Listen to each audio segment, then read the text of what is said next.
ജോസഫിനെ അറിയാത്ത വേറെ രാജാവ് അവിടെ വന്നു. നമ്മൾ ആ വിഷയത്തിലേക്ക് കടക്കുന്നുണ്ട്. എന്നാൽ അതിനു മുമ്പ് വാഗ്ദത്ത കാലം അടുത്തപ്പോൾ ജനം വർദ്ധിച്ചു പെരുകി. എപ്പോഴാണ്? ഏതിന് നടുവിലാണ്? പ്രതികൂലങ്ങളുടെ നടുവിലാണ് ജനം വർദ്ധിച്ചു പെരുകിയത്. അവരനുഭവിച്ച വേദന, ഈജിപ്തിന്റെ മണ്ണിൽ മരുഭൂമിയിൽ അധ്വാനിച്ച വേദന, നൈൽ നദിയിലെ വെള്ളത്തിൽ ചെളി ചവിട്ടിക്കുഴച്ച് അവർ അധ്വാനിച്ചത്, റെയിൽവേസിന്റെ കാലഘട്ടത്തിൽ ഇന്നും ഞാൻ അതിനെ കുറിച്ച് ഒരുപാട് വായിച്ചിട്ടുണ്ട്, പഠിച്ചിട്ടുണ്ട്, പറയാൻ ഒത്തിരി സന്തോഷമുണ്ട്. പക്ഷേ അത് പറയാൻ എത്ര പേർക്ക് അത് പെട്ടെന്ന് മനസ്സിലാവും അറിയത്തില്ല, വിശദീകരിച്ച് പറയേണ്ടതാണ്. അന്നത്തെ കാലഘട്ടത്തിൽ സംഭരണശാലകൾ ഉണ്ടാക്കിയതിനെ കുറിച്ചുള്ള പുരാവസ്തു തെളിവനുസരിച്ച് പറയാൻ ശരിക്കും പറഞ്ഞാൽ എനിക്ക് ആഗ്രഹമുണ്ട്. ഞാൻ പണ്ടൊക്കെ പ്രസംഗിക്കുമ്പോൾ അങ്ങനെ ഓരോ തെളിവൊക്കെ എടുത്താണ് പ്രസംഗിച്ചുകൊണ്ടിരുന്നത്. കാരണം ജനത്തിന് എല്ലാവർക്കും ചിലപ്പോൾ അതിനോട് താല്പര്യമില്ല, നിങ്ങളുടെ കാര്യമല്ല. അപ്പൊ അടിമത്തത്തിൽ ആയിട്ടും വളർച്ച, ചെടി ചവിട്ടിക്കുഴച്ച് ഇഷ്ടിക ഉണ്ടാക്കുന്നത്, വൈക്കോല്, കൃഷി, വലിയ നഗരങ്ങൾ പണിയുന്നത്, ധാരാളമായ അടിമത്തം. മാത്രമല്ല ജനിക്കുന്നതായിരിക്കുന്ന കുഞ്ഞിനെ ആൺകുഞ്ഞിനെ നൈൽ നദിയിലേക്ക് വലിച്ചെറിയുന്ന അനുഭവം. ഇത് പീഡനം വർദ്ധിച്ചിട്ടും ഇപ്പോൾ വളർച്ച വരുമ്പോൾ പീഡനം വരും, വളർച്ച വരുമ്പോൾ പ്രതികൂലം വരും, വളർച്ച വരുമ്പോൾ പ്രതിസന്ധികൾ വരും. പിടിച്ചു നിൽക്കാൻ പറ്റാത്ത ചില അവസ്ഥകൾ നിന്റെ ജീവിതത്തിൽ ഒരു മാറ്റം വരുമ്പോൾ ഉണ്ടാകും. അത് നിന്നെ തകർക്കാനല്ല, അത് നിന്നെ അനുഗ്രഹിക്കാനുള്ളതാണ്. വാഗ്ദത്തകാലം എടുത്തപ്പോൾ ജനിച്ച കുഞ്ഞിനെ നൈൽ നദിയിലേക്ക് വലിച്ചെറിഞ്ഞിട്ട് ആർക്ക് തടയാൻ കഴിയാത്ത വിധത്തില് ജനം വർദ്ധിച്ചു പെരുകി.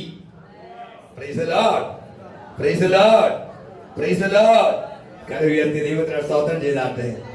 ചില പ്രതികൂല സാഹചര്യങ്ങൾ വരുമ്പോൾ, ജീവിതത്തിൽ ചില വ്യത്യാസങ്ങൾ വരാൻ തുടങ്ങുമ്പോൾ പ്രതികൂലം വർദ്ധിക്കുമ്പോൾ നീ ഓർക്കണം, വാഗ്ദത്ത കാലം അടുത്തു.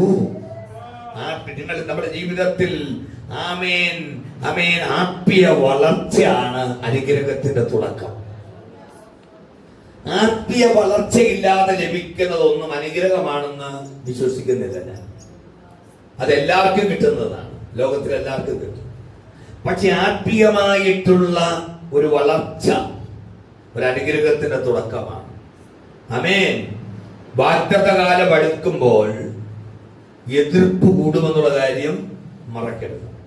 ശത്രുവിന്റെ പ്രവർത്തനം വർദ്ധിക്കും എന്നുള്ള കാര്യം മറക്കരുത്. ശത്രുവിന്റെ പ്രവർത്തനം ശക്തമാകും. ശത്രു എന്ന് പറയുന്ന പിശാചിന്റെ പ്രവർത്തനം ശക്തമാകുമെന്നുള്ള കാര്യം മറക്കരുത്. ആ സമയത്ത് പെട്ടെന്ന് എതിർപ്പുണ്ടാകും. കുടുംബത്തിൽ നിന്ന് എതിർപ്പുണ്ടാകുന്നു, ചാർച്ചക്കാരിൽ നിന്ന് എതിർപ്പുണ്ടാകുന്നു, ചിലപ്പോൾ അയൽവാസികളിൽ നിന്ന് എതിർപ്പുണ്ടാകുന്നു. ഇത് നമ്മുടെ കയ്യിലിരിപ്പോട്ടല്ല ഞാൻ പറഞ്ഞത്. നമ്മുടെ കയ്യിലിരിപ്പ് മോശമാണെങ്കിൽ എല്ലാ കാലത്തും എല്ലാവരും എതിർപ്പുണ്ടാകും. അതല്ല ഞാൻ പറഞ്ഞത്. നമ്മൾ നിഷ്കളങ്കനായി നിന്നിട്ടും കുറ്റമില്ലായ്മ നമ്മുടെ കൈകളെ കഴുകിയിട്ടും നമ്മുടെ ആത്മീയ ജീവിതത്തിൽ എതിർപ്പുകൾ വരികയാണെങ്കിൽ നമ്മൾ മനസ്സിലാക്കണം, അനുഗ്രഹം വരുന്നതിന്റെ തുടക്കമാണ്. മഴ വരുന്നതിന് മുമ്പ് കാറ്റ് ശക്തമാകുന്നത് പോലെ, മഴ വരുന്നതിന് മുമ്പ് കാറ്റ് ശക്തമാകുന്നത് പോലെ അനുഗ്രഹങ്ങൾ വർദ്ധിക്കുമ്പോൾ, അനുഗ്രഹങ്ങൾ തുറക്കുമ്പോൾ, പുതിയ വഴികൾ തുറക്കപ്പെടുമ്പോൾ, പുതിയ അവസരങ്ങൾ നിന്റെ കുടുംബത്തിന് വേണ്ടി ദൈവം തുറക്കുമ്പോൾ, ഹല്ലേലൂയ, ചില വാതിലുകൾ തുറക്കപ്പെടുമ്പോൾ, ഹല്ലേലൂയ, എതിർപ്പുകൾ വർദ്ധിക്കും. നീ പ്രതീക്ഷിക്കാത്ത ചില മേഖലകളിൽ നിന്ന് ചില വാക്കുകൾ വരും. ഒരുപാട് കാര്യങ്ങൾ നഷ്ടമാകും. നിന്നെ സ്നേഹിക്കുന്ന പലരും നിന്നെ വിട്ടുപോകും. പണ്ടുണ്ടായിരുന്ന പല നന്മയുടെ വഴികൾ അടയും. Praise the Lord. ആമേൻ. എന്തിനാണെന്നറിയാമോ? ദൈവം പുതിയത് തുറക്കാൻ പഴയത് അടയ്ക്കുകയാണ്. കലികർത്തിയെന്ന് ദൈവത്തിന് സ്തോത്രം ചെയ്താട്ടെ. ആമേൻ. ഇസ്രായേൽ ജനത്തോട് ആമേൻ പറഞ്ഞു, ഇനി നിങ്ങൾക്ക് വൈക്കോൽ തരില്ല. ആമേൻ. നിങ്ങൾ പോയി വൈക്കോൽ ഉണ്ടാക്കണം. ഹല്ലേലൂയ. ആമേൻ, വഴി അടഞ്ഞപ്പോൾ, ചില ദിവസങ്ങൾ കഴിഞ്ഞപ്പോൾ പുതിയ വഴി തുറന്നു. ആമേൻ, വാഗ്ദത്ത ദേശത്തിലേക്കുള്ളൊരു വഴി. ചില വഴികൾ അടയുമ്പോൾ ദൈവം ഒരു വിശാലമായൊരു വഴി തുറന്നിട്ടുണ്ട്. ആമേൻ, ഇവിടെ വഴി അടഞ്ഞപ്പോൾ ചെങ്കടൽ പാത ഒരുക്കി, ചെങ്കടൽ വഴി തുറന്നു. കരങ്ങൾ ഉയർത്തി ദൈവത്തിന് സ്തോത്രം ചെയ്താട്ടെ. Praise the Lord. ആമേൻ.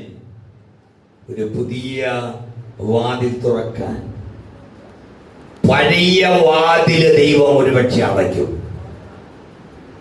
ആ വാതിലിന്റെ മുമ്പിൽ നിന്ന് നിരാശപ്പെട്ട് നിൽക്കരുത്.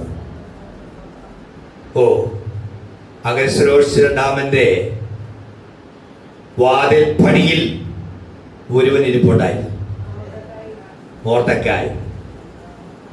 അവൻ വിചാരിച്ചു ഒരു പുതിയ വാതിൽ തുറക്കപ്പെടുമെന്ന്.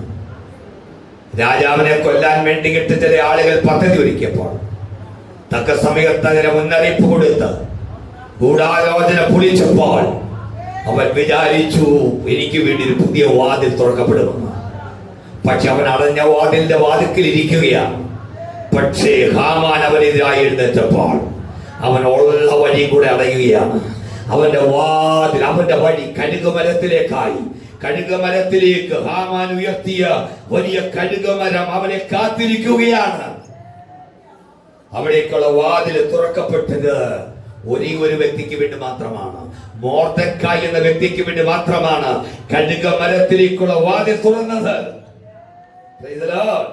Praise the Lord. Praise the Lord. അവൻ പ്രതീക്ഷിച്ച വാതിൽ അടഞ്ഞപ്പോൾ അവൻ പ്രതീക്ഷിക്കാത്ത, അവനെ തകർക്കുവാനുള്ള വേറൊരു വാതിൽ അവന് വേണ്ടി തുറക്കപ്പെട്ടു. പിശാച് തുറന്ന വാതില. ഞാൻ ഈ ഹാമാനെ കുറിച്ച് പിന്നീട് ഞാൻ നിങ്ങളോട് എപ്പോഴും പറയാറുണ്ട്, ഹാമാനെ കുറിച്ച് പിന്നീട് പറയാമെന്ന്. അവന് ദൈവജനത്തോട് ഇത്രമാത്രം എതിർപ്പ് വരാനുള്ള കാരണം ഇതെല്ലാം കൂടെ പറഞ്ഞു കഴിഞ്ഞാൽ അവൻ സാമ്പാർ വരുവോ അവിയൽ വരുവോ ഒക്കെ ആയിപ്പോവും മെസ്സേജ്. അതുകൊണ്ട് എല്ലാം കൂടെ കൂട്ടിക്കലർത്താൻ പറ്റില്ല. അതിന്റെ ഒരു സമയമാകും. ആ സമയമൊക്കെ ആകുമ്പോൾ കർത്താവ് എനിക്ക് തരുന്ന ആ ഒരു നിർദ്ദേശം അനുസരിച്ച് ആ ഭാഗമൊക്കെ ഞാൻ എടുക്കുക. ആമേൻ. ഹല്ലേലൂയ. വഴി അടഞ്ഞു. പക്ഷേ വേറൊരു വാതിൽ തുറന്നു. ആ വാതിൽ കഴുകുമരത്തേക്കുള്ള വാതിലായിരുന്നു. പക്ഷേ ദൈവം എഴുന്നേറ്റപ്പോൾ അവന് വേണ്ടിയുള്ള കഴുകുമരത്തേക്കുള്ള വാതിൽ അടഞ്ഞു. അവൻ കൊട്ടാരത്തിലേക്കുള്ള വാതിൽ തുറക്കപ്പെട്ടു. മോർദെഖായിക്ക് വേണ്ടി തുറക്കപ്പെട്ട വാതിൽ, അതിനു മുമ്പിൽ എതിർപ്പിന്റെ വാതിലുണ്ടായിരുന്നു.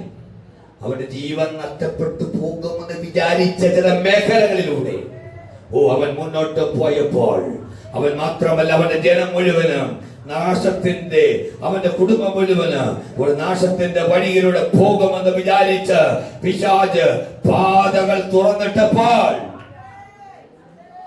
ദൈവം ആ വാതിലെല്ലാം അടച്ച് മോർദെഖായിക്ക് വേണ്ടി ഒരു പുതിയ വാതിൽ തുറന്നെങ്കിൽ മാറ്റത്തിന്റെ കാറ്റ് വരുന്നത് എതിർപ്പിന്റെ തലങ്ങളിലൂടെ ആയിരിക്കും. പക്ഷെ എതിർപ്പിന്റെ തലങ്ങൾക്കകത്ത് ദൈവത്തിന്റെ നന്മ, ദൈവത്തിന്റെ അനുഗ്രഹം, ദൈവത്തിന്റെ പദ്ധതികൾ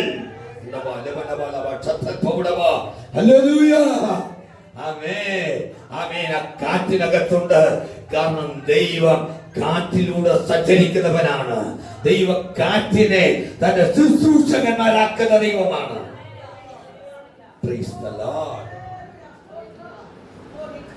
ഇവിടെയാണ് നമുക്ക് ആവശ്യം ക്ഷമയുടെ അവസാന ഘട്ടത്തിലേക്ക്.